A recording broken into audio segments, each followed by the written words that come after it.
President নির্বাচন ঘিরে জমজমাট যুক্তরাষ্ট্রের রাজনৈতিক অঙ্গন।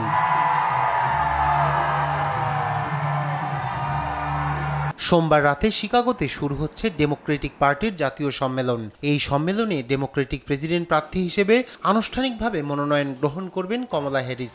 আগামী বৃহস্পতিবার তাঁর ভাষণের মধ্য দিয়ে শেষ হবে সম্মেলনে কমলাকে সমর্থনকারী হিসেবে বর্তমান প্রেসিডেন্ট জো বাইডেন, সাবেক প্রেসিডেন্ট বারাক ওবামা ও বিল ক্লিনটন এবং সাবেক পররাষ্ট্রমন্ত্রী হিলারি ক্লিনটন বক্তব্য দেবেন।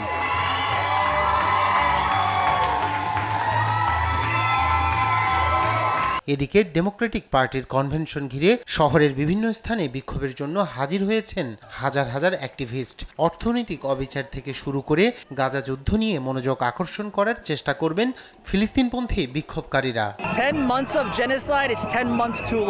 আমরা মনে করি যে শত শত কোটি ডলার ইসরায়েলকে দেওয়া হচ্ছে এবং অস্ত্রশস্ত্রের প্রবাহ বিশেষ করে নারী ও শিশুর উপর অযৌক্তিক এবং মারাত্মক প্রভাব ফেলছে। এই সবকিছু একই সূত্রে গাঁথা। এছাড়া বিভিন্ন যুদ্ধের পেছনে যুক্তরাষ্ট্রের অর্থ ব্যয়কে ঘৃণা জানাই। এই অর্থ স্বাস্থ্যসেবার জন্য খরচ করা যেত। প্রতিবাদকারীদের সবচেয়ে বড় group the coalition to march on the DNC কনভেনশনের প্রথম এবং শেষ দিনে বিক্ষোভের পরিকল্পনা করেছে।